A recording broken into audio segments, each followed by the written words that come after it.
Hey y'all, hey, welcome back to season 3 of A Good Thing. I'm Tiara. You know who I am. I'm your girl. It's your girl. No. I'm Adrian. Welcome back to season 3 of Marriage Chat. It's been a long time coming. It's been a long time coming. But we excited to be back here. We really are. Y'all, you see we done changed around how we sit. So, okay, that's a change. Yeah. There's growth in our community. Yes. There's stronger marriages being cultivated. There's some mental mental improvements for both men and women. And ourselves. We've been putting on workshops. Tiara just keeps getting skinnier and skinnier, and I'm trying to catch up. Maybe I lost like 10 ounces, and I feel healthy as ever. But we are so glad to be back with y'all for this season. We got a lot of good conversations that we want to bring up this season. Some cute people coming on, some that y'all have seen before, some that y'all have not seen before. We just thank y'all for being here with us again this season. Yeah. And we're gonna have some good announcements to share with y'all too, because God has just been good, and A Good Thing is continuing to grow, get bigger, helping more and more couples, connecting with more and more people. So it's been awesome. So we really couldn't wait to get back on here, not only to have conversations, but just to share with y'all how good he is and how much he's doing. You know, so thank you for being a part of this, because even if you're not in our regular community, if you haven't been to an event yet, you're still a part of our family. Yes, so. And we heart you. We do heart you. Whatever the kids be doing nowadays. I know, I can't do it either. We heart you. Right. Well, before we get on into these yum meat and potatoes, because I am hungry, do not forget to click all the buttons to make sure that you stay on top of everything that we're doing. Make sure you're following us on the socials. And we love you. Yeah. So what's the meat and potatoes today? So today I thought we would chat about apology styles. Like, you know, we've talked about previously how there's love languages. Like, I think pretty much everybody know now that there's love language types. There's that just for like love in general, and I think there's one specifically for kids. I don't think there's been anything like officially that's came out with apology styles, which we gonna do. But we gonna talk about it today.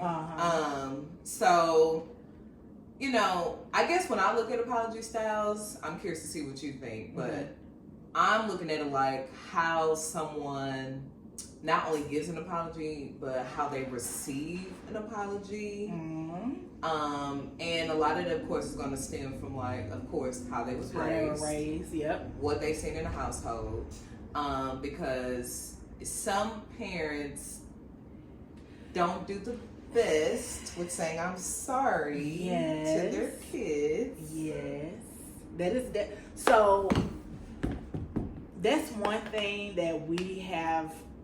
Cortez and I have been very like big on we're gonna apologize. I just said I'm sorry to Autumn yesterday, girl, because I blew up Shawada on her, like. And then I had to be like, girl, I'm sorry. Don't let nobody talk to you like that. I don't care who it is.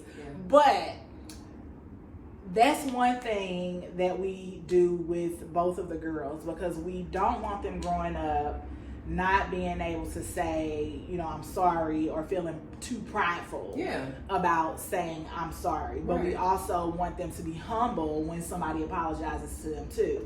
Not I know you sorry. Right. I know you're gonna be sorry. No, just okay, I accept your apology, you know, thank you, and then move on.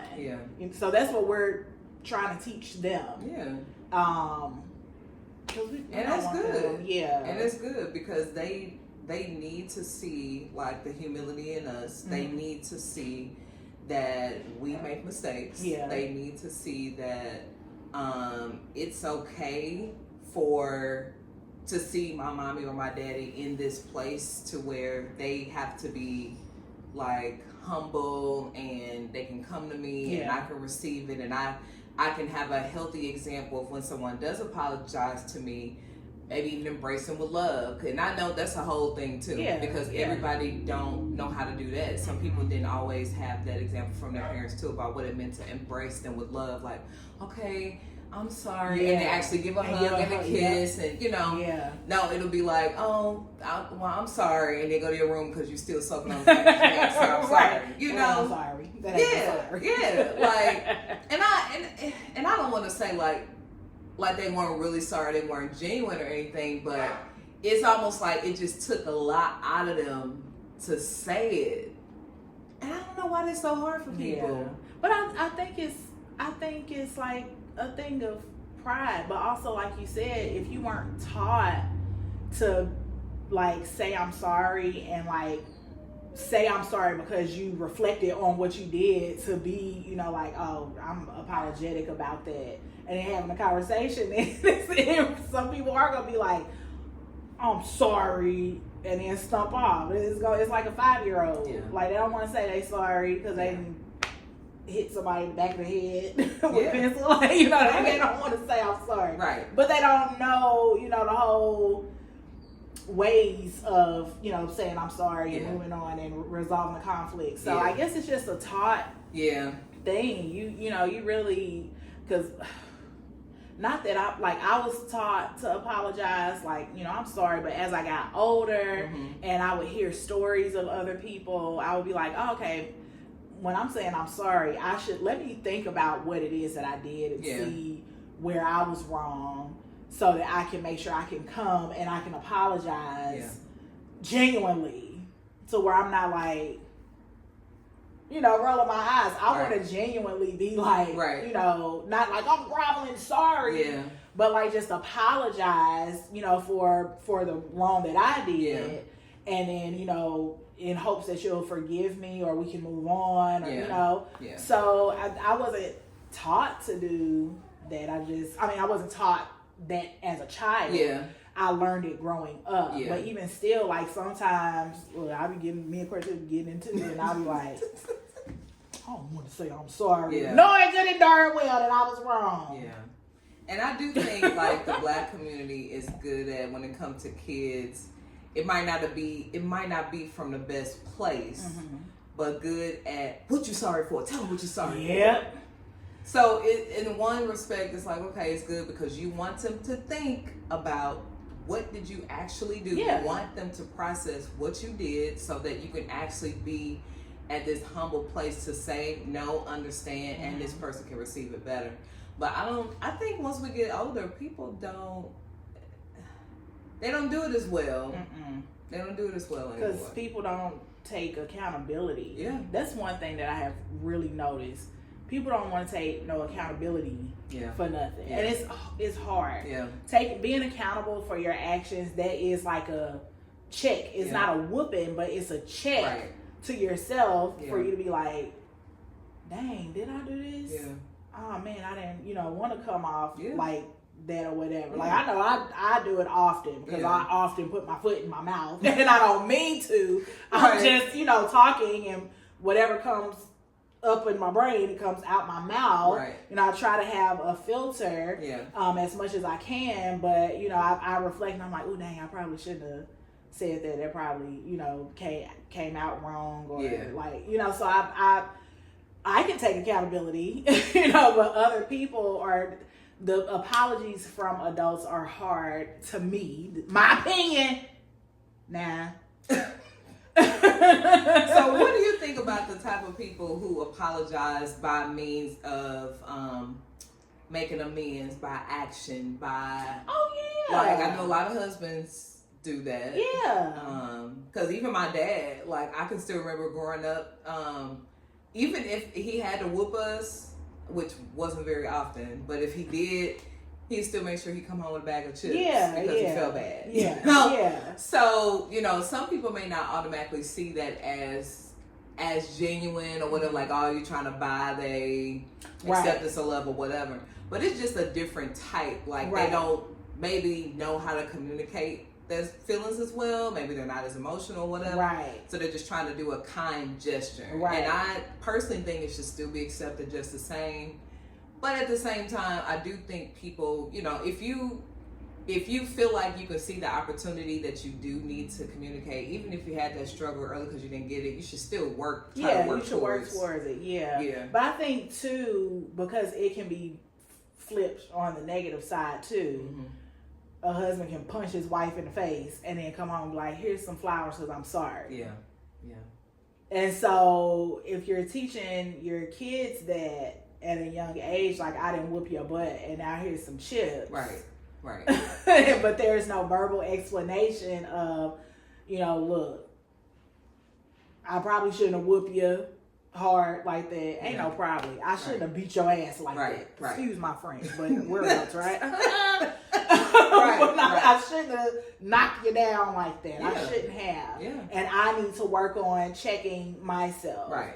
And so, you know, I wanted to give this to you as a love token, as a promise that I won't do it again, you know, and then show with the actions, move forward and don't do it. Yeah. So, I mean, I guess as a parent, but I kind of feel like it still could be some kind of, or should be some kind of explanation so that the child can understand, so that when they get older, not that they would necessarily like always accept the apologies if they were in an abusive relationship or a situation or whatever, but so that they can start understanding, like, no, this person really loves me and this person is really out to harm me, I guess. Like, I'm not saying, I don't know if I'm explaining it right. Am I explaining it right? I feel like you know. I hope it's coming across good to everybody that's watching. Yeah. Because I'm not saying, you know, accept roses after you got pummeled in the head.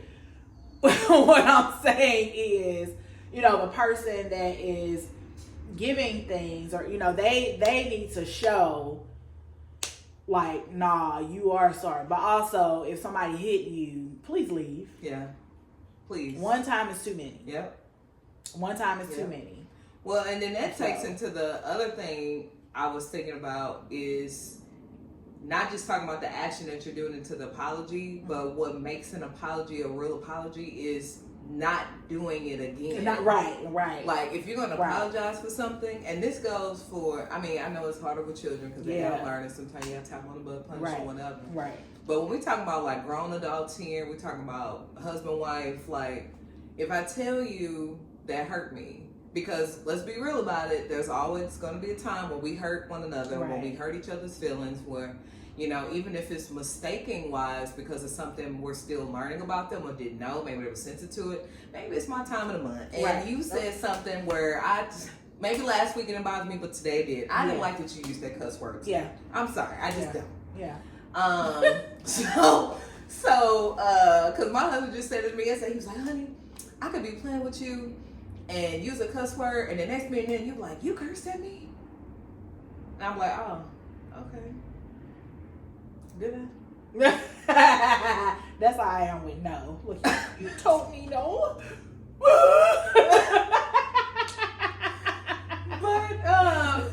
But you know, it's like the same thing, you know. I guess you can look at it the same way, like repentance. Yeah. If you sin and you turn away from something, you're supposed to turn away, not trying to do it again. I mean, of course, God knows our hearts more than anybody else that could see, do whatever. But like, the whole point of it is, if I'm apologizing and I want it to be sincere and I really mean it, and that's how I want you to receive and accept it, then I'm not going to do it again. I'm going to try my best not to do it again, or try to get an understanding of, okay, so understand the details of it so that I can't, because maybe it's in depth, you know. Yeah. Maybe because it's not always about the tone. It could be the words. It could be who's in front of. It could be you already knew that I was having a hard time about this right now. So why would you say something like that? Because you should be mindful of my feelings. Right. Or, you know. Right. It could be tricky. It is, but I think when I feel like when we're in relationships, because we are constantly learning each other, like we understand in our own way of like, you know, forgiving and moving on. Like, okay, they are genuinely, you know, working on understanding me a little bit better, understanding themselves a little bit better. So when they do apologize, they are able to reflect. Yeah. And then you too, in return, as the one that's like, oh, okay, I accept the apology. You're also reflecting on that too. Yeah. And, you know, you don't want to harbor on the situation, but you also want to just learn from whatever it was that you're apologizing for, you know. So that's something that I know I work on every day, because like I said, a lot of the times I'm chewing feet. Feet, put them up in my mouth. Well, you brought up a good point, because I don't want to make it sound like I'm saying you do something and like that should be it's never gonna come up again, because I know everything is not that simple. There are certain things that, yes, you do have to give grace. You do have to give some mercy. It does take time to learn or unlearn or fix or try to get that thing out of your subconscious as a regular thing you've been already doing. So that's different, what we're talking about, you know, something like that. But I mean, like, you know, maybe you're saying like, okay, Cortez, I've been getting really swamped with all this stuff, and I really need you to get in the habit of making sure that every Tuesday night, no matter what, you get that trash out. Right. No matter what, I need that trash out. Right. And he forgets, you know, or he came home real tired today, or he got stressed or whatever, something like that. Like, you know, that's different. But if you had a situation where like your spouse like hurt you, not physically, I'm talking about hurt, like maybe they said something really embarrassing about you in front of a family member, or they didn't defend you in a moment where you needed them to have your back. Yeah, that's something enough that where it could sting enough where you should not forget the way you felt and the way that spouse you made that spouse feel in that moment. Right. So, you know, it depends on what it is. Yeah. You know, and so one thing that we're learning in this process with an upcoming project we're going to tell you guys about is that we're learning to share as it come up triggers. Yeah. Because at first we weren't really seeing it at first. So like I was able to explain to my husband the other day, hey, so I was kind of triggered by this. And I'm not going to lie to you, that trigger touched that trigger. Yep. And that made my mind go like this. Yeah. So I need you to know when I start being silent, or if I do this, if I do that, it's because I'm trying to process, because I'm trying to keep from being in my head or whatever. And I don't want to do that. And I know this seems like something simple, but it triggered me because blah, blah, blah. Right. And explain. Right. You know, so we should make our spouse aware of those things that do trigger us, that might have hurt us or said things before, and make sure that they understand how now what seems to you as like a repetitive apology that now seems like it might have less weight to it. Right. Is because I keep getting put in this situation to be re-triggered again. Right. Only you can change that. Right. I can't. Yeah. All I can do is bring it up to you and share with you how it's affecting me and how it's triggering me. So, you know, we do have to be very communicative about that type of stuff. Yeah. So and reflective. Like self-reflective. Absolutely. Yeah. And even more like when it comes to marriage, I know everybody got like a different thought about this. But so some people actually look forward to having makeup sex. Or I know. That's why I'm like, I know some people they look forward to it. I've even seen people like joke about it on TV and reels and stuff, like so that some people pick fights so that they can, which I think is stupid. Yeah. Personally. And then there's some people, to me, that kind of brush over things that happen to do that. Now, don't get me wrong, this might not be a popular opinion. I don't like to push stuff under the rug. And I'm not saying y'all can't have a moment. I'm not saying that the passion and the drive or whatever might happen in, but even when that's done, like we still need to go back right back to this. Right. And talk about whatever happened. Right. So what's your thoughts about that? I think even with the makeup sex or whatever, if all of those steps that we talked about before. So like, if we're gonna sit and have an in-depth conversation about what happened, if we're gonna talk about our feelings, if we're gonna take the time to sit and reflect on, okay, well, what was the part that I played? Am I sincerely apologetic about this? You know, did we come back together and then we resolve it and, you know, work through this? Yeah. I think if you do all of that, and then you come together for the makeup sex, I think a baby may be made. Yeah. I think a baby will be born. Yeah. And then it's a deeper form of intimacy. Yes, because it's much deeper.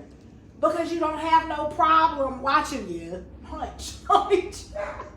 You ain't got no problem looking at you like, yeah, it's gonna be. I'm still gonna be here tomorrow. Yeah. So because it's been resolved. Like, you know, you don't want no fake apology and then be like, whoo, a cute little orgasm just made me forget every single thing. No, it didn't, girl. Because you're going to make the toast tomorrow and it's going to pop up too loud and then you're going to be cursing out everybody. So I think if you follow all of that, and that's like, that could be over the course of days. Yeah. That ain't no, I mean, unless y'all know how to like make up and talk and resolve within an hour or two or whatever. If you know how to do that and break that thing down, look. You the 1, 2, and the 3. Yeah. But sometimes it may take days because you still need to think about what was the part that you played. Yeah. So if I'm still in my head about how I hurt the person that I love, I can't participate sexually like all the way. I can't because I'm in my head thinking about other stuff. Yeah. So I mean, I think makeup sex is great. Yeah. I think it's great if you did the steps prior. Right. But if you just got your dustpan and your broom and you sweeping that thing under the rug in bed, what's the point? You just have sex. And I think that also is to be said that it takes time to learn or conversations to find out what's a sincere apology to your partner. Because what you think is sincere might not be sincere for them. They might need to hear, you know, maybe your spouse is okay with you just saying, I'm sorry, honey, you know, whatever. Whereas you like, I'm sorry, I shouldn't have did that. This is not going to happen again. This is what happened, blah, blah, blah. You know, everybody is different. But I think it's important to talk about, like, what's a sincere apology look like for you? Does that mean after I apologize, you need that embrace, you need that hug? Does that mean we need to come together after that? Does that mean that you need to give me room? Does that mean you need to feel like I'm making it up to you after the fact? You know, what does that look like? You know, because I know there's sometimes too where people play games. Yeah. And I've seen spouses say like they'll still play mad for a while just because I want you to feel. I want you to, because you still don't feel satisfied with the apology. But instead of just communicating that, you're playing the games because you want to roll it out as long as possible instead of just... Yeah, I think that's a waste of energy. I think it's a waste of energy and time. Like, I don't want to fake mad. Right.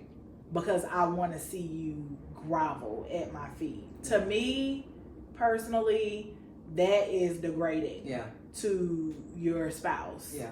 Making them like, because you going to learn your lesson. Am I your child? Right. I thought we were husband and wife. Right. Two grown adults. Right. When did I become your child? Where you have to like, and even as a parent, you should be like, yeah, because you gonna remember that. Like, what's the point? Like, so I don't think that's a good idea. You know, even if somebody comes to you sincerely, like, I truly apologize. Yeah. Give it a couple days to reflect. Yeah. Keyword today. Word of the day. Compound word of the day. 2 words of the day. Self-reflection. Yeah. Self-reflection. I'm not groveling at your feet, sir, ma'am. If you choose to be mad at me because you think that I'm going to feel, well, how about you feel that by yourself for the rest of the time that you're putting yourself in purgatory, right. And I'm going to give you a nice cup of ice cream or custard or a pizza or a crab boil, and I'm going to enjoy myself. That's what I'm going to do. But I think it's a waste of energy, and it is very degrading to do, like, have your spouse just grovel. Yeah. Like, that is, it's not cute. It's not. It's not a fun game. It could be seen as abusive. And I want to add to rhyme to your word of the day, and let's make this our last point, is deflecting. It's probably the most annoying thing when it comes to an apology. Like, if you need a minute to take the accountability, take the minute. Take the minute to do the word of the day, which was what? Self-reflecting. Yes. Take a minute to do the self-reflection. Sit with yourself. Listen. Pray. All the things before you come back to your spouse or whoever it was. But that deflected mess has got to go. Ping, ping, ping, ping. No, I did it. It wasn't me. It wasn't, like, if you don't put the... Or coming up with all the reasons to justify the reason why you did what you did. Or what it was at one time when you did, so I thought. As my mama used to say, that's what you get for thought. Right. I used to hate when she said that. That's what you get for thought. That's not even a word. Yeah. Stop with the blocking. But as I said earlier, accountability is hard for people. Yeah. But you got to work through some things because sometimes that's a issue through childhood that you took on a blame for a lot of stuff that you may not have been the reason for. And now as you get older, even if you are the blame, you got to be like, right. No. Yeah. You got to learn how to not deflect. Yeah. Like, stop. Yeah. Stop. Yeah. I mean, I can tell you to stop, but work through it as you need to. Therapists, counselors, life coaches. Do the things that you need to do to improve you and your mental so that you can strongly take accountability and be like, no. Because that's a part of standing in who you truly are. Yeah, absolutely. That's a part of standing firm, 10 toes, and all the knuckles down. I am this type of person. Yeah. And I see that where I have bad habits that I'm like working on. Yeah. So that I can release those bad habits back from whence you came. Yeah. You know, so learning yourself. Yeah. Then you can take accountability. Then you can come into your relationship and you can apologize genuinely. Then you can have a genuine, great makeup sex. Mm-hmm. It's great. Yeah. It's great. That's my dream. Yeah. Absolutely. Yeah. Well, y'all, thanks for joining us today. Yeah. I hope you were able to learn something from this conversation about apology today.